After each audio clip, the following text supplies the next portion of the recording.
10, 32 diz assim a palavra: Eles estavam subindo para Jerusalém e Jesus ia à frente. Os discípulos estavam admirados, enquanto os que o seguiam estavam com medo. Novamente ele chamou à parte os 12 e lhes disse o que haveria de lhe acontecer.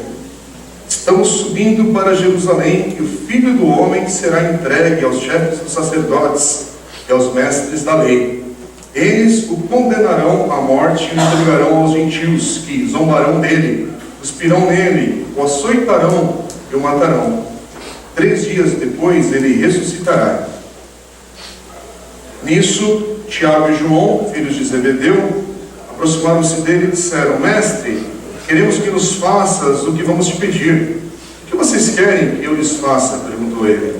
Eles responderam: Permite que na tua glória nos assentemos um à tua direita e o outro à tua esquerda.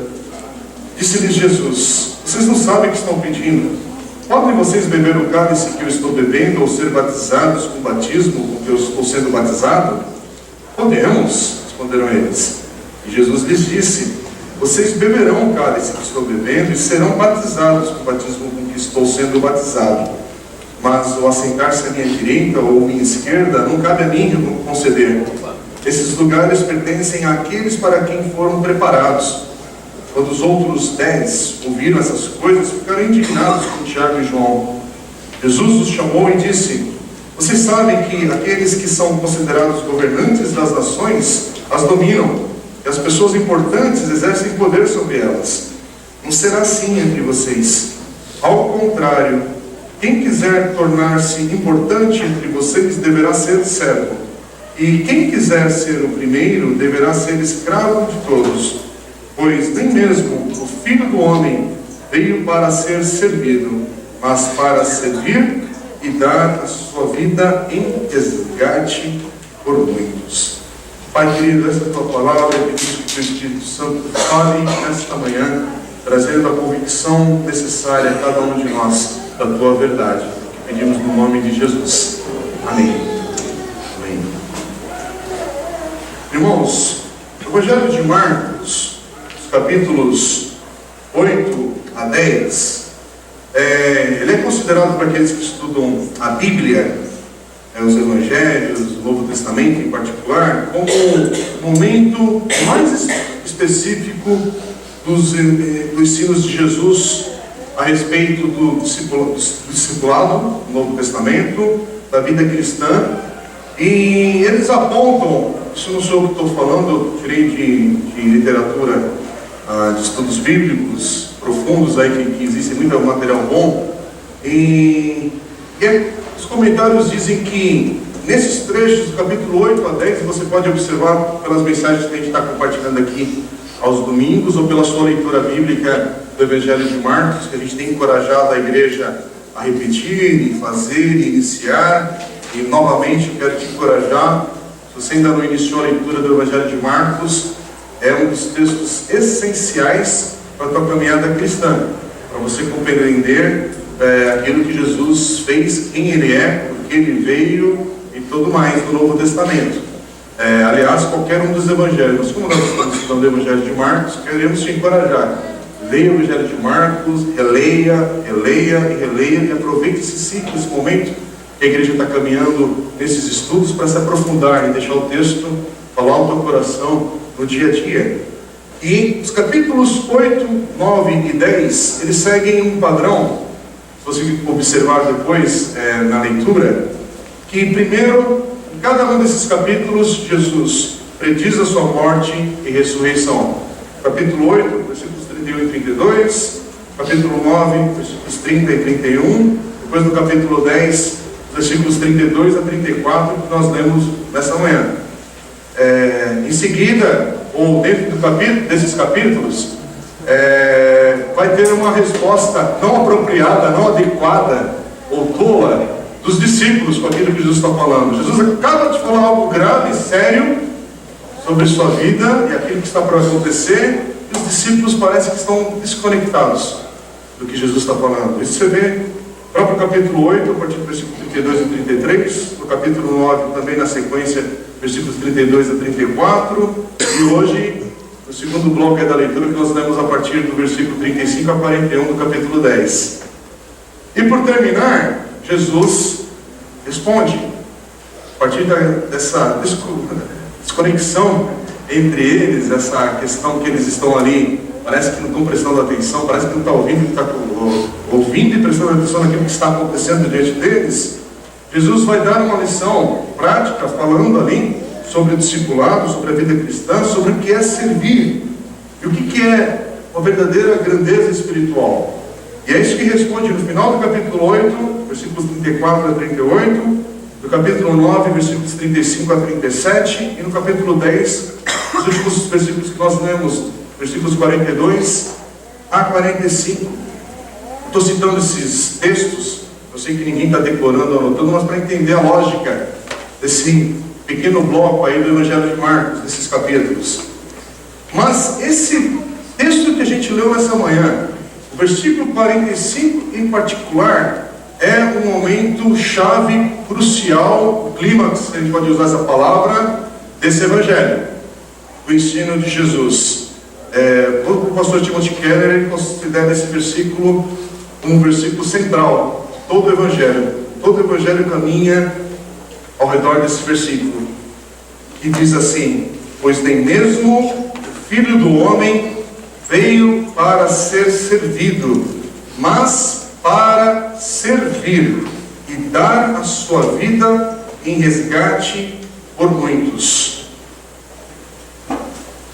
E essa parte tem que ficar clara na tua mente, no teu coração. E se você está ouvindo e aprendendo sobre o Evangelho, ou você tem vivido o Evangelho de Jesus.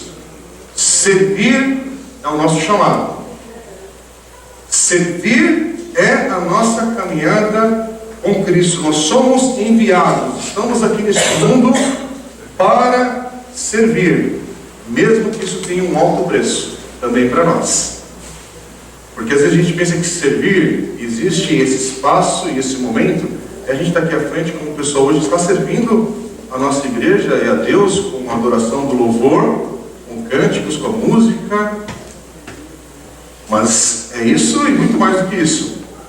Pessoas estão servindo ao Senhor e muitos chegaram aqui mais cedo. Você sabe que a dinâmica de um culto de domingo não envolve só o domingo, mas muita coisa acontece na semana para dar certo. Você chegar aqui e ter a mesa do café, por mais simples que ela seja, mas que é feita com carinho. São pessoas que estão servindo nessa dinâmica que você não sabe nem o nome.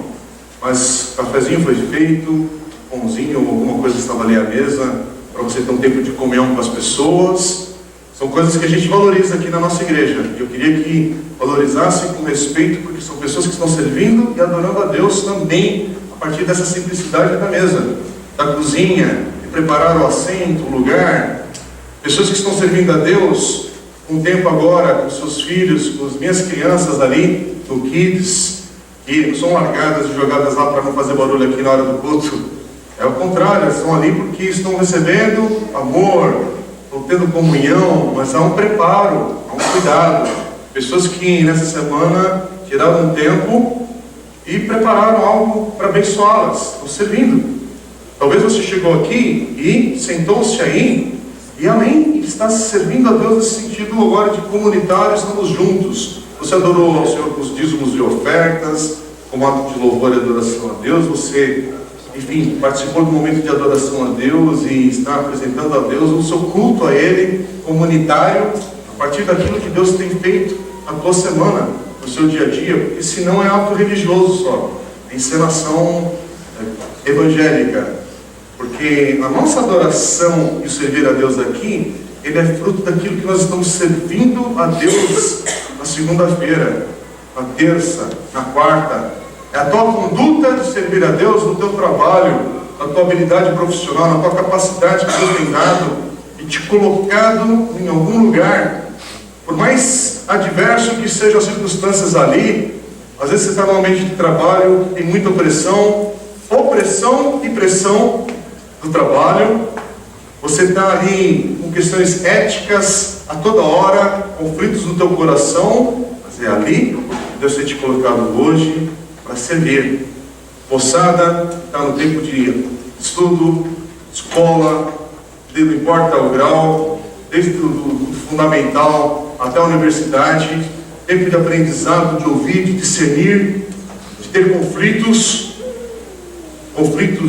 de fé, que se ouve uma coisa, e se você está com algo que é genuíno de uma pergunta, porque você pode ter perguntas reais, genuínas, mas você vai até o Senhor para também buscar respostas, né? Porque quando você está na faculdade, eu ouço muito falar sobre isso, eu acho que tem assim, um desequilíbrio absurdo. Quer dizer, você caminha aqui na igreja desde moleque, ouve a palavra de Deus tudo, e aí uma pessoa, você nunca tinha ouvido falar, nunca ouviu a conduta dele na sua casa, na sua mesa, com sua família, e aí por causa de uma palestra, de um tema, perdi minha fé, estou abalado. Abalado porque você é um preguiçoso de não estudar a palavra de Deus, de buscar o Senhor, orar, porque tem que ter esforço também. Se você pensa que só um estudo de domingo ele é suficiente para afirmar as bases da tua fé, está de brincadeira? Muito sério que a gente estuda, tem coisas que eu vou estudar até Jesus voltar, para estar me preparando, para estar assim, perguntas novas, questionamentos novos. E tem coisas que a Bíblia nos leva a ter um coração humilde e falar, é muito grande, eu não sou suficiente para saber todas as respostas não, tem coisas que eu confio em Deus, e posso confiar nele, porque eu vejo o caráter dele na história, na minha vida. Então tem algumas perguntas que são tão densas que eu abro mão às vezes, sabia? Porque se a gente sentar junto e compartilhar algumas questões, eu vou falar, uau, que pergunta complicada. É difícil de responder. Vamos ter um tempo aí, vamos ter um período, refletir nisso, daqui a pouco a gente tenta ver se é que a gente vai conseguir responder. Então, vamos embora, vamos caminhar, vamos prosseguir, vamos andar e vamos servir. Porque também tem gente que tem gente que é muito perigoso, quem cresce no ambiente evangélico e cristão da igreja, porque pensa que o servir a Deus é quando vai ter um culto que vai ser bem um ambiente pentecostal e cheio do poder e ratatá e não sei o que, palavra, aí vai falar que você vai para tal lugar com a tua família e vai prosperar numa terra distante. Pode até acontecer um negócio desse. Eu já tive uma oportunidade de servir a Deus em outra região, em outro país, mas porque eu já servia onde eu estava. E assim, gente, pode ter muita coisa, mas a questão é, esse agora é algo que é claro na palavra de Deus. Se você está buscando a vontade de Deus para a tua vida, a grande vontade de Deus, sabe? Aquela pergunta, saiba que a grande vontade de Deus, eis que te digo, servo, é servir. É isso, básico. E para o resto é periférico. O resto é alguma coisa específica que Deus vai colocar na tua mão. Sim, pode acontecer. E glória a Deus por isso. Talvez você tenha algo muito específico de Deus e que não é para todos.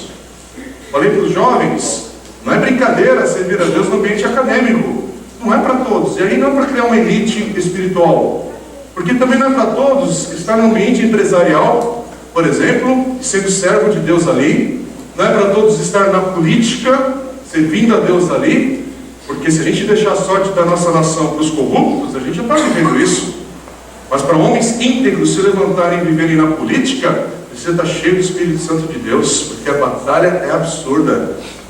É que nem meu irmão, estamos vivendo dias na nossa nação, e misericórdia você falar que vai lançar mão do teu direito de voto. Eu entendo o protesto, eu entendo tudo, mas é muito grave, porque os corruptos já tomaram conta de tudo, a desgraça já está aí. E pelo menos nós como cristãos exercemos a cidadania e com temor a Deus, porque na hora que você vai avaliar, misericórdia, é só com jejum e oração mesmo, e Deus tem misericórdia ainda na hora que você apertar o botãozinho lá, porque parece aperta e daqui a alguns meses solta uma notícia sobre aquela pessoa, conduta, escândalos e tal, mas a gente faz em cima daquilo que a gente tem conhecimento, e a gente precisa orar, gente, a gente precisa buscar Deus, servir a Deus com a nossa cidadania também. Não abrir mão, mas clamar ao Senhor juntos. Agora um momento muito específico da igreja. Não, igreja. Não é daquela bancada evangélica. Vamos da igreja, a igreja do Senhor, tá? Porque aquela bancada evangélica é uma caricatura distorcida de um vaso que quebrou, e estamos fazendo remendas, e que de Jesus ali parece que tem o mínimo possível. Ou estou falando algo que assusta você? É o que nós estamos vendo, mas sempre que a gente tem esse discurso também muito assim radical, que nada presta, a Bíblia nos ensina a mostrar que Deus sempre deixa ali o remanescente dele está íntegro. Deus sempre, um caos ético e fora da palavra de Deus que a igreja mesmo às vezes vive, mas Deus preserva sempre pessoas ali que são do Senhor, e por isso são perseguidas, e por isso passam por lutas, porque estão servindo a Deus. Irmãos, e o que esse texto nos ensina a partir do que Jesus fala e o que Jesus está mostrando com a sua vida, é que servir a Deus, ser servo de fato de Jesus, ser um discípulo de Jesus, tem que nos tornar não servos arrogantes, mas temos que ser servos humildes, os menores, assim como Jesus se colocava para servir a todos e os mais necessitados. Vamos voltar para o texto? Olha que começa essa passagem do versículo 32. O texto começa a citar assim: eles estavam subindo para Jerusalém e Jesus ia à frente. Os discípulos estavam admirados, enquanto os que seguiam estavam com medo. Novamente ele chamou à parte os 12 e lhes disse o que haveria de lhe acontecer. Quer dizer, o texto é claro, quem dá o rumo e quem dá o passo ali à frente é Jesus. É Jesus que puxa os discípulos a seguirem. E é interessante que Jesus, ao fazer isso, ele sabe o custo. Ele sabe para onde ele está indo. E ele sabe que nada vai impedi-lo na sua caminhada, que agora nós vamos ver cada vez com mais clareza, em direção à cruz. Presta atenção. Jesus sabe que ele vai fazer. Ele sabe o caminho. E é isso que deixa aqueles que estão seguindo Jesus com medo, porque eles é que não sabem. O problema não é Jesus saber, o problema é que o grupo não sabe direito, está perdido. E eles observam a Jesus ali com temor, com espanto, com admiração. Presta atenção, Jesus está fazendo isso, ele sabe, ele já tinha considerado o custo, mesmo que os outros não compreendessem ou compreendessem. Isso é interessante porque isso vale para nós também hoje. Jesus sabe, mesmo que eu, às vezes eu estou meio perdido, mas eu confio que Jesus sabe o que ele está fazendo com a minha vida.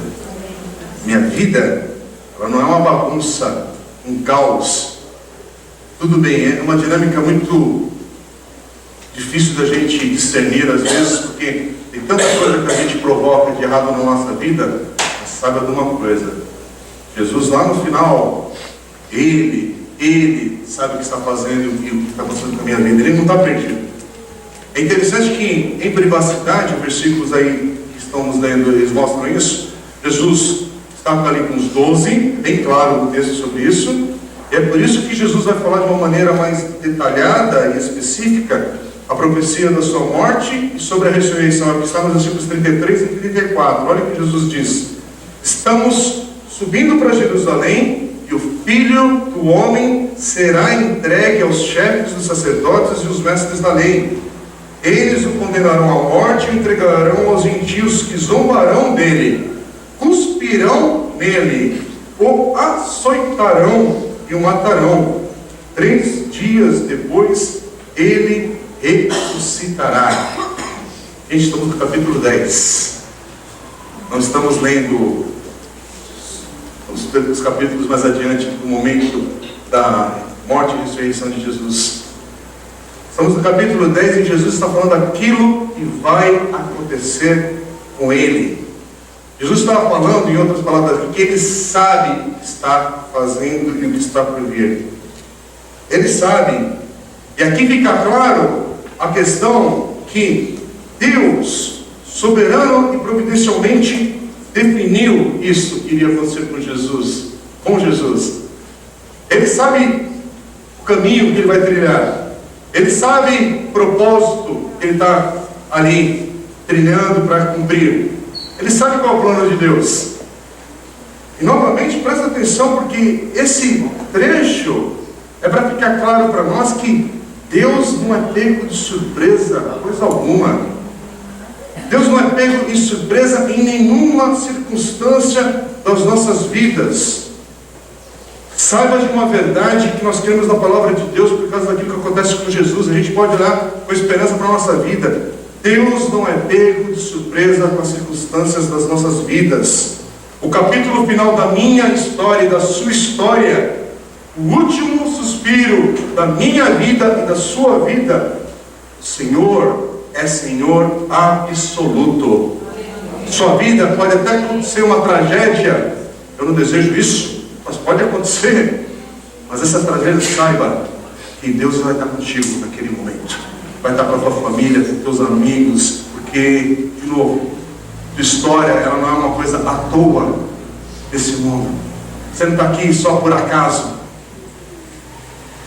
porque senão, gente, como é que a gente avalia tantas circunstâncias que a gente não sustenta, a gente não suporta discernir por que está acontecendo isso, por que está aquilo outro acontecendo, como é que eu trago discernimento a tantas coisas tão grandes.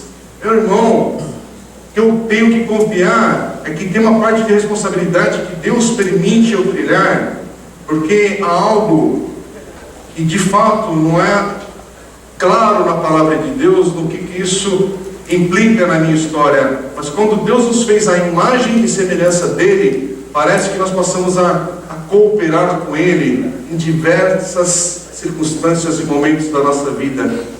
É aí que entra a questão do livre-arbítrio, que eu não quero ir longe nesse assunto hoje, porque isso dá muita história. Mas, ao mesmo tempo, há uma história maior que eu estou envolvido, que o alvo principal não sou eu, é o que Deus está fazendo. E Ele não perdeu o controle, Ele não saiu do trono. Sabe de uma coisa? O trono não está vazio, está ocupado pelo Senhor. Deus está soberano sobre todas as coisas. Então, mesmo que hoje, infelizmente, ou esses dias que passaram um dia de você celebrar um luto, saiba que coloque esse luto diante do Senhor e consagra as tuas lágrimas ao Senhor, abrindo o seu coração com humildade, reverência e temor, e reconhecendo o Senhor. Eu não sei por que isso aconteceu, por que essa desgraça atingiu a minha casa, por que eu estou passando por essa adversidade tão intensa. Eu não sei, mas o Senhor é Senhor absoluto da minha história e daquilo que o Senhor está fazendo nesse mundo. Então, Paizinho, toma esse caco que eu sou hoje, esse caos que eu sou hoje, traz glória e honra para o Senhor, mesmo que eu não saiba o que é o significado do desdobramento dessas palavras. Porque, meu irmão, tem pessoas hoje que estão colocando a sua vida em risco por causa de Jesus de Nazaré. Tem pessoas hoje que estão colocando a sua vida em risco para valer por causa do nome de Jesus. Não é por causa das pilantragens que são feitas no nome dele. Tem gente que está sofrendo por causa do Evangelho para valer. Estava compartilhando com amigos essa semana. Gente, por favor, eu não sou perseguido por causa do Evangelho no nosso país. Meus irmãos aí que ficam tão temerosos com a Rede Globo, perseguindo os cristãos, por favor, perseguição sobre o Evangelho é outra coisa. Sim, tem muita bagunça, muita coisa que está sendo feita, eu não vou negar isso, por favor. Estou falando em questão de intensidade, eu não tenho coragem de falar que sou perseguido por causa do Evangelho no Brasil, apesar que estamos terminando dias difíceis, e afronta um monte de coisa, mas a minha vida não corre risco aqui, por favor, por causa do Evangelho não, por causa da violência corre risco.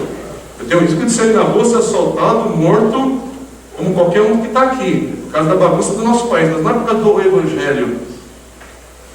E tem irmãos que estão servindo ao Senhor, sabendo do risco. É muito sério. Qual que é o chamado do discípulo de Jesus? Servir. Servir. Saiba que servir a Jesus não permite que a gente vá na ouvidoria do céu para reclamar: oh, Jesus, está ficando meio pesado, né? Está vendo aí? Deixa eu ligar lá para algum anjo aí intervir, porque, poxa, precisamos de descanso, alguma coisa. Não. Coisa séria, gente. A coisa é pesada. Servir ao Senhor envolve muita coisa. E esse texto é muito rico nisso. Eu estou falando isso, gente, porque é um texto que a gente não pega a lei e apenas vai para casa e, enfim, tem um dia normal. Aqui é um texto que nos confronta, sabe por quê? Porque Jesus está pegando aqui desses versículos 32 ao 34 e falando da sua morte e ressurreição. E um pouco de alívio que eu tenho ao ler esse texto é porque aqui é Jesus que está ensinando. E aí, a partir do versículo 35, parece que os seus discípulos, e Tiago e João é o exemplo disso, não entendeu nada. Aí por que eu vou sair frustrado daqui hoje para casa e na semana eu encontro com alguns irmãos que parece que não entendeu nada do que a gente está compartilhando aqui no domingo? Porque já acontecia lá com os discípulos e com Jesus. Imagina com o que acontece comigo, que sou confuso, não tenho uma didática da melhor possível, a gente se esforça, faz um monte de coisa, porque essa é a vida. E não para a gente se conformar a isso, mas para a gente só compreender o coração do homem, inclusive eu também. Às vezes eu pego aqui, preguei uma coisa, eu mesmo na minha prática de vida bagunço. Gente, a Bíblia, olha o que vai acontecer agora. Jesus falou da sua morte e ressurreição, falou no particular, tá? Você está achando que apenas, olha, às vezes eu não estou entendendo muito aqui porque eu preciso de um discipulado mais íntimo. Jesus está aqui na intimidade, os 12 falando ao pé da letra o que está acontecendo. Eu não sei se você entende, mas isso aqui é para trazer um pouco de alívio para o nosso coração e compreensão para a gente falar, que bagunça que nós somos, né? O povo que eu faço parte, né? Ou dificuldade, ou luta, porque aqui, gente, olha a resposta dos discípulos. Graças a Deus que mais para frente eles vão ter uma experiência com o Espírito Santo, que é o divisor de águas. Daqui a pouquinho eles vão ter um impacto de poder de Deus nas suas vidas e a coisa muda. Mas enquanto isso, a mesma coisa aqui. Eu oro porque talvez eu também faço parte disso e outros irmãos aqui. A gente estava aqui orando sexta-feira, né? Porque a gente não tinha o que fazer na sexta-feira passada. A gente veio aqui orar porque, Senhor, precisamos de algo que venha do Senhor. A gente está precisando de um impacto de Deus na nossa comunidade, que seja um avivamento que venha de Jesus. Oh, mas é difícil, né? Nós abrir mão da sexta-feira para estar aqui orando, é abrir mão mesmo, gente. É mudar a escala, é mudar a agenda, é fazer alguma coisa. E aqui, por favor, feche meus olhos. Se você não veio por um motivo justo, Deus te abençoe, Deus te guarde, Deus te dê ânimo e prossegue a semana. Mas, saiba que servir a Deus, às vezes muda a nossa vida, muda a nossa agenda, muda nossos compromissos. E eu não sei em qual outro momento que deve ter, que quando a gente marca uma reunião de oração aqui, não quer dizer que aqui que é o momento que Deus vai falar no nosso coração, porque tem que acontecer no privado do teu quarto, da tua casa, do teu andar, do teu dia a dia da semana. Isso é uma advertência para a minha vida também. E eu estou nos dias e a gente está buscando ao Senhor porque precisamos do impacto de Deus na nossa vida. Precisamos de um renovo que venha do Senhor. Precisamos de algo que venha sobrenatural da parte de Deus para cada um de nós, a começar em mim, começar na minha casa. Mas olha aqui, Jesus falou com clareza aquilo que está por vir.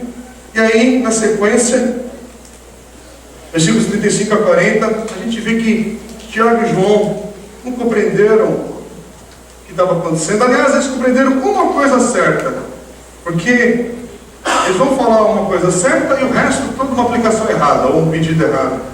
Porque no versículo 37, se você está com a sua Bíblia aberta, eles estão corretos em apontar sobre Jesus e a glória de Jesus. Eles reconhecem que Jesus vai estar, ou receber, ou tem ali uma glória que pertence a Ele. Mas como essa glória acontece, eles não têm ideia alguma, porque é a partir disso que eles não compreendem. Eles precisam ser ensinados, discipulados, e eles vão receber esse ensino novamente, mais uma vez, por parte de Jesus. O que Tiago e João pedem nesse momento, a partir dos versículos 35, que vai até a parte que a gente terminou de ler, praticamente, essa história que está ainda sendo narrada, mostra muito que eles têm uma compreensão muito errada do Evangelho do que servir a Jesus. Mostra muito o egoísmo que ainda faz parte do coração deles. Esse texto que nós estamos lendo de Marcos 10, principalmente agora, a partir do versículo 35, algumas Bíblias apontam que isso aqui faz referência ao texto de Mateus capítulo 20. E se a tua Bíblia não apontar, continua sendo verdade. Faz referência ao texto que está em Mateus capítulo 20. Mas o que está ali relatado em Mateus capítulo 20, que é a mesma passagem, tá? Em Mateus fica mais claro o que está acontecendo um pouquinho antes. Que está no capítulo 19, no versículo 28.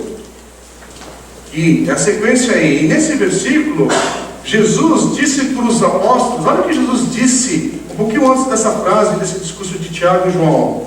Jesus disse assim: digo-lhes a verdade, estou lendo Mateus 19, 28. Por ocasião da regeneração de todas as coisas, quando o Filho do Homem se assentar em seu trono glorioso, vocês que me seguiram também se assentarão em 12 tronos para julgar as 12 tribos de Israel. Quer dizer, antes de Tiago e João falar o que eles estão falando aqui, Jesus tinha prometido aos 12 apóstolos que eles iriam assentar-se em 12 tronos com ele, Jesus e seu reino. Mas parece que mesmo isso não é suficiente para Tiago e João. Eles queriam os 2 lugares de maior honra. E aí é interessante que no texto de Mateus capítulo 20, ali fica claro que a mãe dele está participando de tudo isso também. Ali, essas frases vêm da boca da mãe, o relato aparece um pouquinho diferente. E para quem não sabe, Tiago e João, alguns estudiosos da Bíblia também os apontam como primos de Jesus. E esse pedido que eles estão fazendo revela, presta atenção, o que eles estão falando aqui com Jesus sobre esses lugares de honra mostra a superficialidade do coração e do entendimento deles sobre o que é seguir Jesus, ser discípulo de Jesus. Olha que raso que é o entendimento que eles têm sobre o que é ser discípulo de Cristo. Esse pedido também ele mostra a opinião equivocada que eles tinham da importância deles mesmos. Olha, eles estão se considerando, olha, eu sirvo aqui, eu estou no topo, eu tenho que sentar ao lado de Jesus ali, está em destaque. Isso é um perigo, porque todo mundo que serve ou que lidera em contribuições de responsabilidade na igreja local ou em ministérios, é interessante que a gente tenha essa armadilha também. A gente pensa que a intensidade das coisas que a gente faz é igual à importância, ou igual à importância da grandeza espiritual. Para a gente também, a gente pensa o seguinte, que aqueles que têm destaque, como às vezes eu estou aqui à frente na igreja e estão parecendo mais, como se fosse mais importante do que irmãos e irmãs que dobram os seus joelhos pelos outros e estão clamando a Deus nas suas casas, em visita, e tantas coisas que nós estamos servindo ao Senhor juntos, mas não aparece. E aí parece que quem está ao microfone, eu brinco com o pessoal, parece que é a unção do microfone, né, que alguns precisam. Mas você servir a Deus, se pegar no microfone e falar alguma coisa, aí tem uma unção especial, até se fala com mais empolgação. Mas se não tiver microfone, o que é servir a Deus? É doido isso, mas é o coração nosso que é torto. E aqui eles estão com essa dinâmica. Eles estão aqui fazendo uma avaliação deles mesmos muito equivocada e inflada, sabe? Da importância deles para o reino. Por outro lado, o que eles estão falando aqui mostra também o equívoco deles sobre como Deus mede grandeza espiritual. Como é que Deus mede de fato, sim, ou para Deus significa o caminhar de uma vida cristã. Eles estão com uma forma de medir as coisas muito equivocada. Eles têm que mudar isso. Porque ser um servo, ser servo de Jesus, ser servo de Cristo, vai contra as inclinações que nós temos como homens e mulheres, gente, que nós somos ensinados. Porque a gente pensa saber quem nós somos. A gente pensa saber ou conhecer o que a gente tem feito. E aí a gente pensa que a gente sabe de fato aquilo que a gente merece. Mas na verdade não é tão claro assim as coisas não. A gente tem equívocos nesse processo todo. Mas ser um servo, a exemplo de Jesus, é algo que é divino, gente. Você tem que ter a experiência do novo nascimento para isso e receber o Espírito Santo de Deus. É por isso que tem pessoas que caminham numa experiência religiosa, mas não nasceram de novo. Não tem o Espírito de Deus em suas vidas. Então o filtro, a lente que lê a vida e o Evangelho, ainda está embaçado, está bagunçado. Mas saiba que tem que ter o Espírito Santo de Deus nesse processo. É interessante que no momento crucial da vida de Jesus, que nós vamos ver daqui a alguns capítulos, com certeza nós vamos encontrar 2 homens nessa cena. Um à direita e o outro à esquerda. Só que eles não são nem os apóstolos e nem vão estar sentados sobre tronos. Eles vão estar na cruz, ao lado de Jesus. Também, cada um sobre a sua cruz. Nesse texto, Jesus ainda cita duas metáforas que são muito fortes. Ele compara seu sofrimento e morte que se aproxima ao beber de um cálice e a experiência de um batismo. Então ele fala no versículo 38. Para a gente entender o significado de beber cálice aqui, não é apenas uma confraternização, enfim, nós celebramos com vinho, ou comemos uma pizza e fazemos alguma coisa assim, com amizade. Aqui é um pouquinho mais profundo. Aqui essa questão do beber o cálice quer dizer, é o mesmo experimentar a sorte, o destino daquela pessoa, e falar, estou junto com você nessa caminhada. Por outro lado, o cálice na Bíblia, e aí em diversos textos, vou ler apenas um, o cálice também representava um retrato da ira de Deus no julgamento. Olha o que diz Jeremias, capítulo 25, versículo 15. Porque assim me disse o Senhor, Deus de Israel: toma da minha mão este copo do vinho do furor, e darás a beber dele a todas as nações às quais eu te enviarei. Depois, sobre a questão da morte, semelhante à morte e à ressurreição de Jesus, vem o simbolismo do batismo, inclusive, por isso que eu comentei. Hoje estamos celebrando os batismos e como esse texto aqui se encaixa para aquilo que nós estamos fazendo de ilustração. E essa questão do batismo ser, quem você é, ser submergido, ser inundado, imerso, é no sentido de você estar também imerso, submergido nos planos e no propósito de Deus. Os planos que Deus tem como Pai, nesse caso, em identificação com Jesus. Porque o que Jesus está falando é que a cruz é um compromisso divino. Não é só mais uma etapa, só mais uma coisa. Não, é algo de Deus, é algo divino. E aí, olha o que está escrito em Lucas, capítulo 12, versículo 50. Jesus falando: importa, porém, que seja batizado com um certo batismo, e como me angustio até que venha a cumprir-se. Irmãos, há um custo. Jesus sabe disso. É por isso que a resposta rápida de Tiago e João, no versículo 39, porque eles falam assim: não, a gente pode responder a ele. Você percebe como é curto? Curta a resposta e rápida. Sai sem refletir, sem muita reflexão. Mas isso aqui mostra que eles não estão entendendo. Você não está compreendendo, meu amigo, o custo de servir a Jesus. É por isso que Jesus vai revelar para eles que, olha, de fato, vocês vão experimentar uma sorte parecida, um destino parecido com o meu. Aliás, Tiago vai vir a ser o primeiro dos apóstolos a ser martirizado. Está em Atos, capítulo 12, versículos 1 e 2, porque ele vai ser morto à espada por ordem de Herodes. Em Atos, capítulo 12. E João vai experimentar também uma grande perseguição nos seus dias e vai ficar exilado na ilha de Patmos. Esse é o João, que vai estar lá no Apocalipse, capítulo 1, recebendo as visões e a palavra de Jesus ali, no Apocalipse. Agora, isso eles vão experimentar, mas para escolher quem vai sentar à sua direita ou à esquerda, aí é uma decisão reservada a Deus Pai. E com certeza, olha só, com certeza esse não é o tipo de pergunta de quem de fato vai sentar nesses lugares. Quem vai sentar nesses lugares de honra não está perguntando que honra eu devo receber. A pergunta de eu quero receber uma placa, quando tiver 30 anos aqui na igreja, receber uma placa de ouro, com diamantes, e falando que prazer ter servido aqui ao Senhor, com os irmãos. Meu irmão, a placa vai ser um custo alto para os irmãos.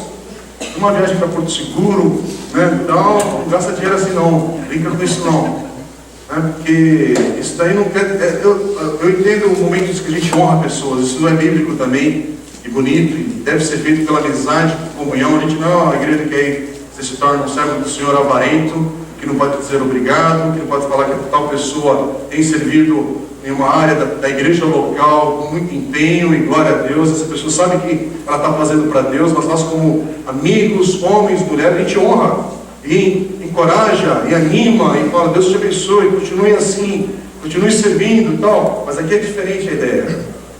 Aqui é questão só que o coração, quando ele está corrompido, torto, buscando glória, é algo satânico nisso. É algo que vem de Satanás nisso. É algo que é de Lúcifer. A palavra de Deus é muito clara para falar sobre essa vontade de glória própria. É para mim, é eu. E é interessante a gente estar lendo esse texto, e Tiago e João, eles falam aqui, e entender que esse caminho para a glória, primeiro que é um caminho de sofrimento, vai ter dor.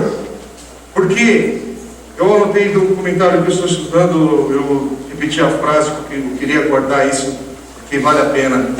O comentarista, ele diz assim: antes da coroa existe um cálice de sofrimento.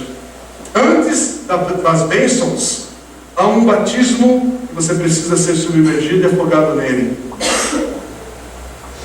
Interessante isso, porque antes de qualquer tipo de glória, e muita coisa que tem que acontecer nesse caminhar de seguir a Jesus. Tem pessoas que ficam, de novo, perguntando, se questionando sobre o desejo de fazer algo grande para Deus. Sabe aquela velha história do grande servo de Jesus? Eu entendo, você quer honrar a Jesus com a sua vida, quer fazer algo de impacto. Talvez até isso é genuíno no teu coração, não quero zombar disso, por favor. Só que a questão é que você quer servir a Deus para valer? Você quer fazer algo, entre aspas, grande para Deus, que traga honra para o Senhor? Então, comece sendo semelhante a Jesus. E olha o que diz Filipenses capítulo 2, versos 3 a 5. Nada façam por ambição egoísta ou por vaidade, mas humildemente considerem os outros superiores a si mesmos. Cada um cuide não somente dos seus interesses, mas também dos interesses dos outros. Seja a atitude de vocês a mesma de Cristo Jesus. Irmãos, texto claro. Quando a gente tem um coração murmurador, isso é para mim também. Isso aqui é para mim. E é o que Jesus está declarando aqui, no final, no versículo 45, e eu quero ficar com esse texto mais um pouquinho, o versículo 45. Não sei se você percebe que você não encontra esse tipo de frase, de afirmação, na boca de nenhum outro líder religioso no mundo. Ninguém jamais ousou dizer o que Jesus disse. Ele veio para servir. Verso 45. Pois nem mesmo o Filho do Homem veio para ser servido, mas para servir e dar a sua vida em resgate por muitos. Quer dizer, ele veio para servir a você, a mim, e não apenas como nosso exemplo. Eu não estou falando que ele é só o nosso exemplo para seguirmos a Jesus. Irmãos, ele é o nosso resgate. É diferente. Jesus veio para nos resgatar. Essa é uma parte que você precisa entender. Sem Jesus você é um escravo. Escravo deste mundo, escravo de Satanás, escravo do pecado. Uma pessoa que antes estava nas trevas, mas por causa de Jesus agora você está na luz. Você tem uma nova vida em Cristo. É isso, o divisor de águas é esse. Não é qualquer coisinha não. Não é qualquer exemplo não. E presta atenção, por favor. Não existe em nenhum lugar da Bíblia a ideia de que esse resgate foi pago para Satanás. Tá bom? Se você pensa assim, é um pensamento errado. E eu estou falando isso com amor. Às vezes você pensa assim, porque nunca aprendeu ou nunca foi na palavra de Deus. A gente pensa, bom, ali na cruz, finalmente Deus pagou a Satanás pelo preço da minha vida. Não tem isso daí não. Na cruz é outra coisa. Na cruz, Satanás recebeu apenas uma coisa: a sua derrota e a sua ruína. É isso que é a cruz. É a derrota de Satanás. É a ruína dele. Além disso, o que nós aprendemos é que o preço que Cristo pagou por cada um de nós, ele não foi tirado dele à força, gente. Ele não foi assim, eu não tenho o que fazer, estou sendo pressionado. pelo Espírito Santo, por Deus Pai, e sobrou para mim. Não. Ele livremente deu.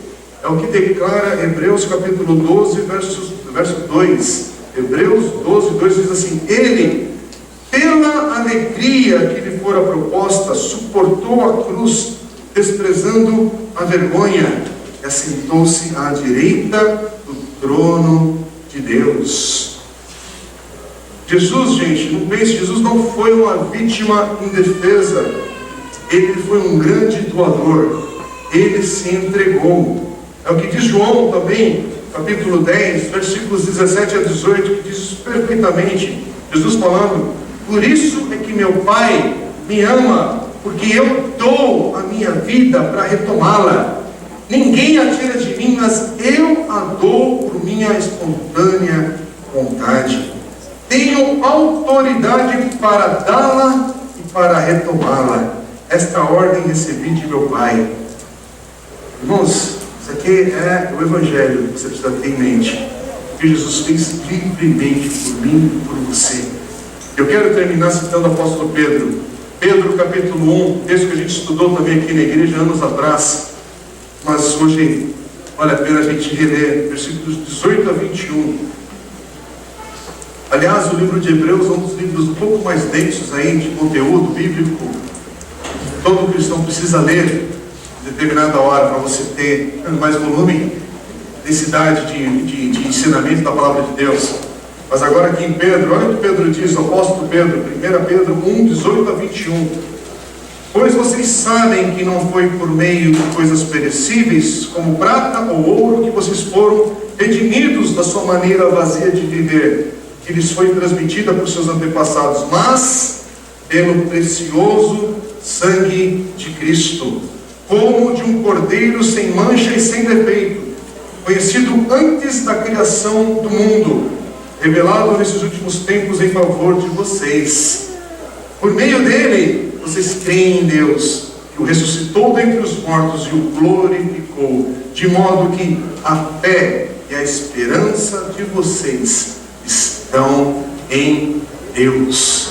Aleluia. Irmãos, essa é a nossa esperança, essa é a nossa pregação. É esse Jesus que a gente está apresentando, Jesus que se deu por você. Você não podia fazer nada por isso, e Ele deu a sua vida, ninguém tirou. Ele se doou. Ele é o maior doador que a gente pode conhecer. É por isso que o Evangelho nos deixa perplexos. É por isso que nesse momento os apóstolos, eles não estão compreendendo a dimensão de tudo que está envolvido ali. Eles não sabem ainda, mas eles vão saber. Eles vão ter uma linda e maravilhosa transformação em suas vidas, na sua conduta. Mas hoje esse texto tem a ver conosco aqui. Hoje esse texto tem a ver com a vida do Eduardo, do Leonardo, que se batizaram, vocês que são novos na fé aqui, na nossa caminhada, com você que já é uma longa caminhada com Jesus, você que é novo de idade, você que é criança, você que é mais adulto, você que está para casar, você que é solteiro, você que é pai, você que é viúvo, você que está, infelizmente, passou por um divórcio, está numa separação, você que está com o coração angustiado e pesado no dia de hoje, você que acabou de ter uma promoção no seu trabalho, fechou um negócio excelente, o Evangelho é para todos nós.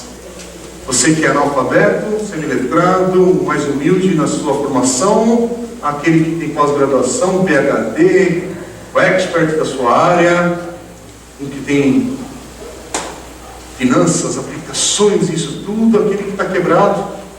Hoje, muita gente vai querer dizer amém nessa hora também. É para todo mundo, gente. O Evangelho é para nós. O que Jesus fez é para todo mundo. É por isso que nosso papel aqui é servir, falar desse amor de Deus. Eu queria te convidar para ficar em pé nessa hora. Vamos orar a Deus. Vamos louvar a Deus.